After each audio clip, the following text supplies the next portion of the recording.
ज्ञान बातें India school कक्षा 11 नामा के मूल तत्व भाग 1 लेसन नंबर 7 मुख्य रोधनामचा।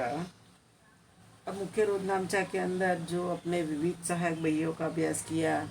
अब मुख्य रोधनामचा भी सहायक बही का ही एक प्रकार है। जिस व्यवहार का लिखा अन्य कोई बही में न हुआ हो उसका लेखा धंधाख्य व्यवहार लिखने के लिए मुख्य रोधनामचा रखा जाता है। यानी कि जिस व्यवहार का लेखा अन्य कोई सहायक बही में न हो, अन्य सहायक बही में नहीं लिखा गया हो, ऐसे ही धंधाख्य व्यवहार लिखने के लिए मुख्य रोधनामचा रखा जाता है। इस प्रकार जो व्यवहार खरीद बही, बिक्री बही, खरीद वापसी बही, बिक्री वापसी बही, लेनी हुंडी बही, देनी हुंडी बही, रोकड़ बही, लघु रोकड़ बही में लिखे ना जा सकते हो, ऐसे व्यवहार मुख्य रोधनामचा में लिखे जाते हैं। मानो कि ₹5,000 का फर्नीचर पार्थिव को बेचा। यहाँ पर संपत्ति का उधार विक्रय किया गया है जो उपरोक्त किसी भी सहायक बही में सहायक बही में लिख नहीं सकते हैं। ऐसे धंधा के व्यवहार मुख्य रोधनामचा में लिखे जाते हैं जो सहायक बही का ही एक भाग माना जाता है। अब अपने मुख्य रोधनामचा का अर्थ देखें तो अन्य सहायक बही में जो व्यवहार सामान्यतः नहीं लिखे जाते, ऐसा व्यवहार जिस सहायक बही में लिखे जाए उसे मुख्य रोधनामचा कहते हैं। यानी कि जो अन्य सहायक बही में जो व्यवहार नहीं लिखे गए हो, ऐसे व्यवहार जिस सहायक बही में अपने लिखते हैं उसे मुख्य रोधनामचा कहते हैं। अब मुख्य रोधनामचा का उपयोग बहुत ही मर्यादित स्वरूप के व्यवहारों के लिए किया जाता है। मुख्य रोधनामचा का नमूना आगे सीखा गया रोधनामचा जैसा ही है। એટલે रोधनामचा का जो नमूना है वैसा ही नमूना है, जिसमें तारीख, विवरण, खाता पुष्ट नंबर, उधार रकम और जमा रकम ऐसे 5 खाने रखे जाते हैं। यहाँ रखा बनाया कि श्री खाली जगह का मुख्य रोधनामचा, तारीख, विवरण, खाता पुष्ट नंबर, उधार और जमा रकम। अब मुख्य रोधनामचा में लिखे जाने वाले व्यवहार, मुख्य रोधनामचा में कौन से व्यवहार लिखे जाते हैं? जो यहाँ मुख्य रोधनामचा के व्यवहारों का वर्गीकरण बताया है, जो सहायक बही में नहीं लिखे जा सकते हो, ऐसे व्यवहार ही मुख्य रोधनामचा में लिखते हैं। अब मुख्य रोधनामचा के व्यवहारों का वर्गीकरण के अंदर प्रारंभिक रोधनामचा, अन्य सहायक बहियों में नहीं लिखे जाने वाले व्यवहार, खाता परिवर्तन के व्यवहार, अंतिम प्रविष्टियाँ, समायोजन प्रविष्टियाँ और भूल सुधार प्रविष्टियाँ।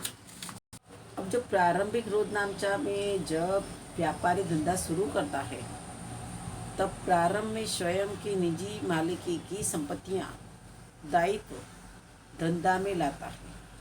उसका धंधा की बही में मुख्य रोधनामचा लिखा जाता है।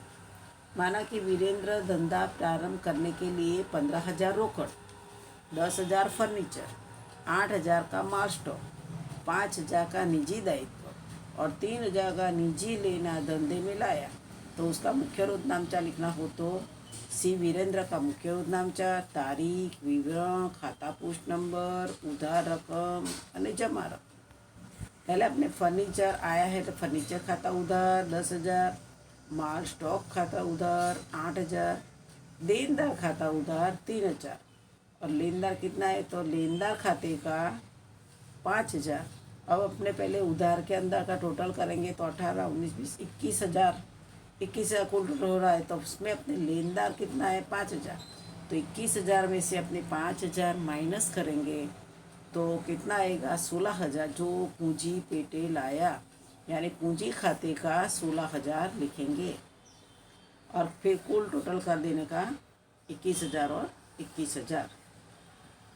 अब यहाँ पर दूसरा पॉइंट है कि अन्य सहायक बहियों में नहीं लिखे जाने वाले व्यवहार कि जिन व्यवहारों का लेखा अन्य कोई सहायक बही में नहीं हो उनका समावेश मुख्य रोधनामचा में किया जाता है। इस प्रकार के व्यवहार को मुख्य रूप से 3 भागों में बांट सकते हैं। पहला, संपत्ति की उधार खरीदी या उधार बिक्री के समय हुआ लाभ या नुकसान की प्रविष्टि। पहले तो संपत्ति की उधार खरीद या बिक्री के व्यवहार। जब किसी भी संपत्ति की खरीद या विक्रय रोकड़ से किया जाए तब उसका लेखा रोकड़ में किया जाता है, परंतु यदि संपत्ति की उधार खरीद या बिक्री के समय हुआ लाभ या हानि का लेखा मुख्य रोध नामचा में किया जाता है। अब यहाँ उदाहरण दिया है कि मेहुल ने ₹20,000 का फर्नीचर विवेक फर्नीचर मार्ट में से साख पर खरीदा। अब ये व्यवहार उधार व्यवहार है। फर्नीचर खाता उधार, किसके पास से खरीदा? अपने विवेक फर्नीचर मार्ट खाता, तो विवेक फर्नीचर मार्ट खाते का 20,000 साख पर फर्नीचर खरीदा, इसका विवरण में लिखा। अब दूसरा है कि एक पुराना यंत्र ₹10,000 का ₹8,000 में मौलिक को उधार बेचा। अब 8,000 में बेच दिया है, था पुराना यंत्र 10,000 का, और 8,000 में बेचो तो माइनस करो 10,000 में से 8,000 तो कितना आएगा? 2,000 क्या हुआ? हानि हुई। तो अपने मौलिक खाता उधार रोकड़ाई, इसलिए मौलिक ने दिया, मौलिक खाता उधार 8,000, यंत्र विक्रय से हुआ नुकसान खाता उधार 2,000, यंत्र खाते का 10,000, क्योंकि 10,000 का यंत्र 8,000 में साख पर बेचा, जो नुकसान हुआ वो यंत्र विक्रय से हुआ नुकसान खाते उधार करेंगे। अब दूसरा पॉइंट है कि ऐसे व्यवहार जिनको लिखने के लिए अलग सहायक बहिया नहीं रखी हो। कई बार अमुक प्रकार के व्यवहारों की संख्या खूब ही मर्यादित होती है। ऐसे व्यवहारों के लिए अलग से सहायक बही नहीं रखी जा गई हो तो ऐसे व्यवहार मुख्य रोध नामचा में लिखे जाते हैं। माने कि हुंडी के व्यवहारों का सहायक बहियाँ सभी व्यापारी नहीं रखते, तब इन हुंडियों के व्यवहारों का लेखा मुख्य रोध नामचा में किया जाता है। अधिकतर कई व्यापारी वापसी बहियाँ अर्थात तो खरीद माल वापसी बिक्री माल वापसी बही नहीं रखते हैं। इन परिस्थितियों में भी खरीद वापसी या बिक्री वापसी के व्यवहारों का लेखा अपने मुख्य रोध नामचे में ही लिखेंगे। अब अपने उदाहरण नंबर 1 देखते हैं कि युवराज देनी हुंडी खरीद वापसी बिक्री वापसी के व्यवहारों के लिए अलग सहायक बहिया नहीं रखता है। निम्नलिखित व्यवहारों का लेखा मुख्य रोध नामचा में लिखिए। अब यह जो युवराज है, युवराज का मुख्य रोध नामचा श्री, उसमें वो लेनी हुंडी देनी हुंडी खरीद वापसी बिक्री वापसी के व्यवहारों के लिए अलग बहिया नहीं रखते, तो अपने उसको मुख्य रोध नामचा में ही लिखेंगे। पहला व्यवहार है कि मयूर नाम के देनदार पर लेना की वसूली के लिए 8,000 की हुंडी लिखी, जो उसने स्वीकार करके वापस की। तो लिखी स्वीकारिए, तो लेनी हुंडी खाता उधार मयूर खाते का 8,000 की हुंडी मयूर ने स्वीकारी। दूसरा में क्या है कि हमारे ₹7,000 की दायित्व पेटी केतन द्वारा लिखी 5,000 की हुंडी हमने स्वीकार करके वापस की। तो लिखने वाला कौन है? केतन है। तो केतन खाता उधार 5,000, देनी हुंडी खाते का 5,000, जो 5,000 की देनी हुंडी स्वीकार करके केतन को वापस की। अब 3 नंबर का पॉइंट है कि मयूर द्वारा स्वीकार हुंडी पकने की तारीख पास ही गुजरी। जो पहला व्यवहार था उसके असर है कि मयूर ने लेनी हुंडी 8,000 की स्वीकार की थी, अब वो अस्वीकृत हो जाती है, तो क्या करेंगे? मयूर खाता उधार कर दो और लेनी हुंडी खाते का 8,000, जो 8,000 की मयूर ने हुंडी अस्वीकृत की उसका। अब 4 तारीख का है कि ₹4,000 का माल चेतन को वापस किया। यह माल 10 दिन पहले 3 महीने की साख मुद्दत पर खरीदा गया था। अब खरीदा हुआ माल वापस आवे तो क्या करो? चेतन खाता उधार खरीद माल वापसी खाते का 4,000 का माल चेतन को वापस किया। 5 तारीख का प्रणय ने ₹2000 का माल वापस किया। जो हमने 2 मास की साख मुदत पर बेचा था और बेचा हुआ माल वापस आया तो बिक्री माल वापसी खाता उधार 2000, प्रणव खाते का 2000, यानी 2000 का माल प्रणव ने वापस किया। अब तुम लोगों को उधार का टोटल और जमा का टोटल कर लेने का, दोनों का समान ही आना चाहिए। 8000, 5000, 8000, 4000, 2000, तो कुल कितना होगा? 27,000 उधार। जमा का भी 8000, 5000, 8000, 4000, 2000, कुल 27,000 टोटल होगा। अब अपने आगे का पॉइंट है कि विशिष्ट प्रकार के व्यवहार जो अन्य सहायक बही में नहीं लिखे जाते। अब अमुक विशिष्ट प्रकार के व्यवहारों का लेखा अन्य कोई सहायक बही में नहीं किया जाता, तब उनका लेखा कहाँ करने का? मुख्य रोध नामचा में किया जाता है। जैसे कि दान में दिया माल, नमूना में दिया माल, निजी उपयोग में लिया माल, हुंडी का अस्वीकार, डूबत ऋण, लेनी हुंडी, बिक्री पुष्टांक, आग, दुर्घटना, चोरी आदि से हुए माल का नुकसान और घिसाई। उदाहरण नंबर 2 देखेंगे, वैसा ही है। निम्नलिखित व्यवहारों पर से श्री अमरनाथ की बही में मुख्य रोध नामचा लिखिए। 2014 अक्टूबर मास, तारीख 1, तो अपने पहले रोध नामचा मुख्य रोध नाम फॉर्मेट श्री अमरनाथ का मुख्य रोध नामचा, तारीख, विवरण, खाता पोस्ट नंबर, उधार रकम और जमा रकम। फिर देखिए पहला व्यवहार 2014 अक्टूबर 1 तारीख, ₹1500 का माल धर्मादा में दिया। अब धर्मादा में दिया माल गया तो धर्मादा खाता उधार 1500, खरीद खाते का 1500 का माल धर्मादा में दिया, विवरण में लिखने का। फिर दूसरा है कि ₹3000 का माल नमूना के रूप में मुक्त बांटा।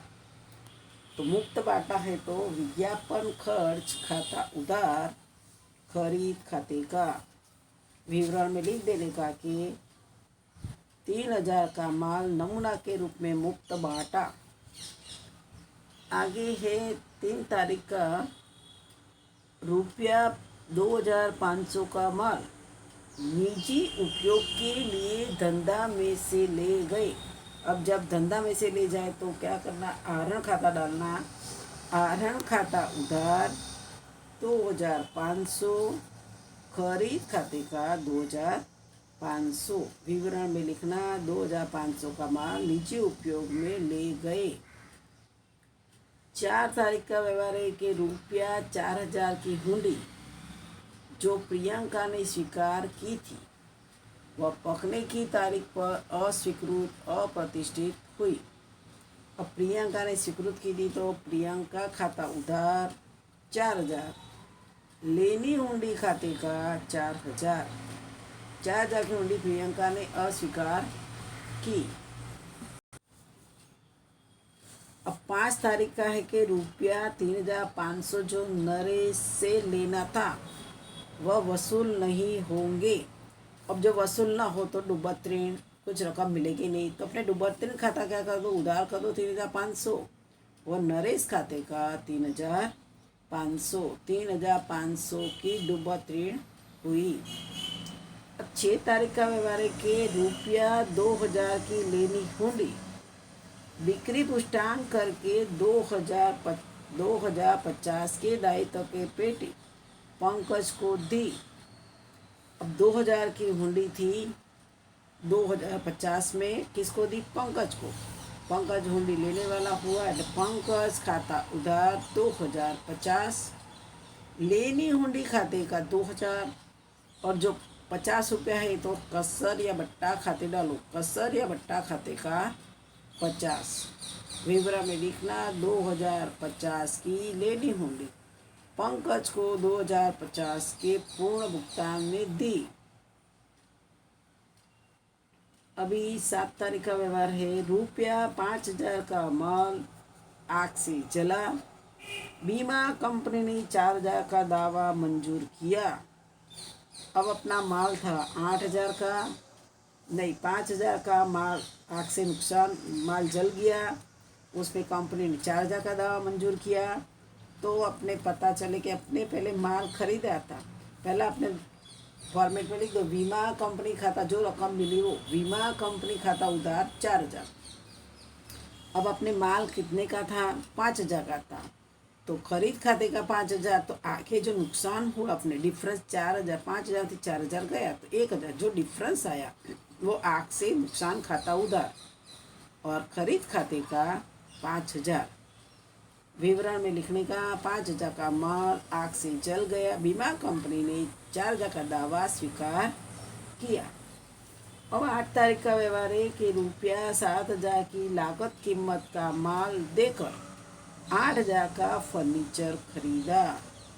आपने क्या खरीदा, फर्नीचर खरीदा, फर्नीचर खाता उधार 8,000, बिक्री खाते का 8,000। अब इसमें भी तुम लोग को उधार का टोटल है और जमा का टोटल करोगे, दोनों टोटल समान मिल जाएगा, 29,550, 29,550।